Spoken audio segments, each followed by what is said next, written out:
हाँ, इसको हम पुनः ये शुरू करते हैं। तो क्या हुआ कि भूतपूर्व जो बना, यह भूतपूर्व प्रातिपदिक हो गया। समस्त पद फिर से प्रातिपदिक हो जाता है, जो इसका समास होता है वो फिर से प्रातिपदिक हो जाता है। तो फिर से प्रातिपदिक होने पर उसको पद बनाने के लिए प्रथमा एक वचन में क्या लाएंगे? सु लाएंगे। तो क्या बन जाएगा? भूतपूर्व सु, और पुल्लिंग में भूतपूर्वः। स्त्रीलिंग होता तो भूतपूर्वा, और नपुंसक होगा तो भूतपूर्वम। ऐसा रूप बनता है। भूतपूर्व, भूतपूर्वा, भूतपूर्वम, ऐसा रूप बनता है। तो इस तरह से भूतपूर्व की सिद्धि हो जाती है। तो ये तो हुआ केवल समास बोलते हैं। इसका उदाहरण एक दो ही हैं, इसलिए इसको केवल समास कहते हैं कि इसमें कोई अलग से सूत्र नहीं है, बस समास होता है इसी से, सहसुपास।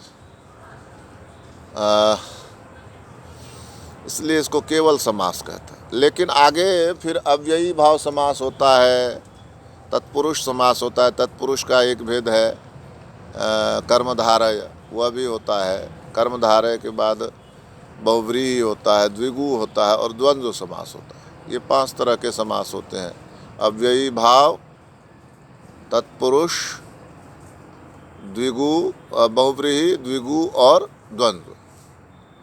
ये 5 तरह के समास होते हैं। केवल समास छठा समास है। तो 6 तरह के समास हो गए एक तरह से समझिए तो हमने यह मोटी बात समझ ली कि समास क्यों होते, किस समास का क्या होता है, होता क्या है समास में। तो इस तरह से हमने इसको समझ लिया, समास में समास क्या है और कैसे होता है। अब समास कितने प्रकार के होते हैं आपको बताया गया, 6 प्रकार के। तो अव्ययी भाव समास जो होगा, जैसा कि उसके नाम से स्पष्ट है, उसमें अव्यय होगा। अव्यय, अव्यय क्या होता है? अव्यय होता है जो नष्ट नहीं होता, समाप्त, जिसका रूप नहीं बदलता। जैसे मान लीजिए सह शब्द है, सह, परिवारेण सह, परिवार के साथ। तो ये जो सह है, सपरिवार बोलते हैं ना हम, सपरिवार। तो यह जो सह है, इसका रूप नहीं बदलेगा कभी भी। जैसे कहा जाए कृष्ण से समीपम, कृष्ण के समीप, तो समीप के लिए उप शब्द आता है। उप, उ और प, हलंत प, सॉरी, उ और प, उप।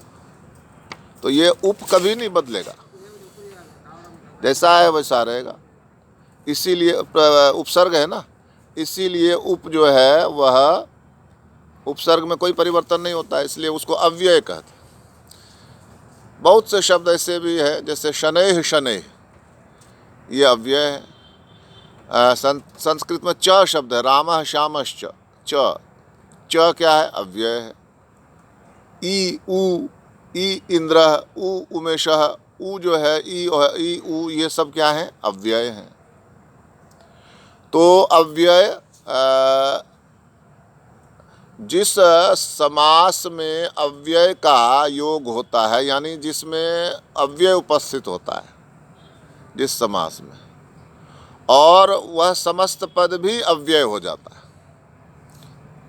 उसी को अव्ययी भाव से कहते हैं। जैसे मान लीजिए, आगे हम पढ़ेंगे ही, कृष्णस्य समीपम, तो कृष्ण के समीप, तो समीप के लिए क्या आ गया? उप आ गया, उप, उपकृष्णम। अब ये जो उपकृष्णम रूप बनेगा, ये सदैव उपकृष्णम ही रहेगा। प्रथमा में भी उपकृष्णम रहेगा, द्वितीया में भी उपकृष्णम रहेगा, तृतीया में भी उपकृष्णम रहेगा, चतुर्थी में भी उपकृष्णम रहेगा, ऐसे बदलेगा ही नहीं।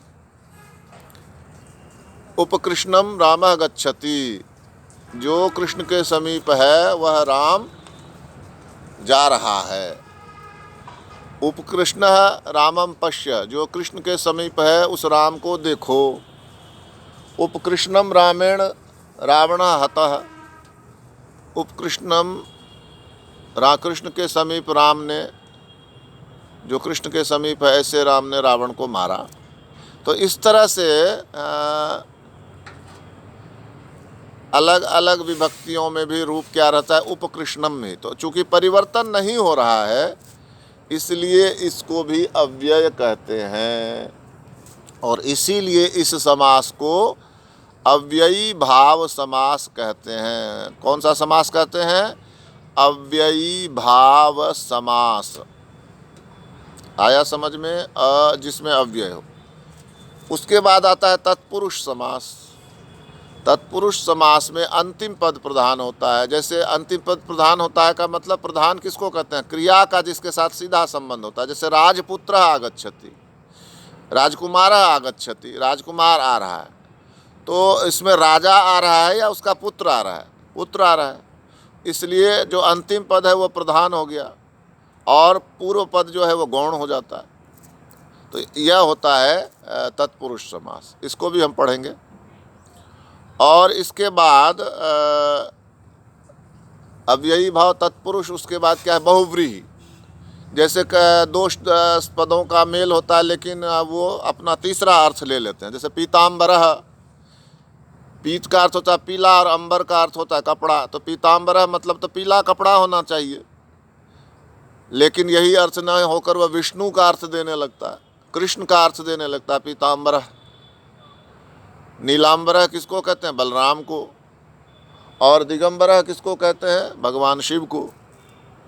तो इस तरह से जो अपने अर्थ को छोड़कर दूसरे अर्थ को बताने लगे वह बहुव्रीहि हो जाता है।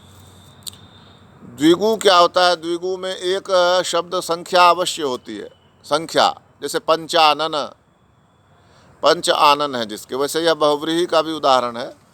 लेकिन जहाँ जैसे मान लीजिए पंचगुह, 5 गायें होती हैं जिसके पास, उसको पंचगुह कहते हैं, 5 गायों वाला। इसी तरह से क्या कहते हैं, द्वंद्व समास पर आते हैं, उसमें दोनों शब्द प्रधान होते हैं। सीता राम, सीताराम यदि हम कहते हैं तो सीता भी इसमें प्रधान है और राम भी इसमें प्रधान है, दोनों में से कोई गौण नहीं है। तत्पुरुष में उत्तर पद प्रधान था, पूर्व पद गौण था, इसमें दोनों पद प्रधान होता है। सीता रामो गच्छतः, सीता और राम जाते हैं, तो इसमें सीता भी जा रही है और राम भी जा रहे हैं, दोनों जा रहे हैं, तो इसलिए दोनों प्रधान। तो इस तरह से एक समास का सामान्य परिचय आपको दिया गया। शेष हम आगे देखेंगे। धन्यवाद।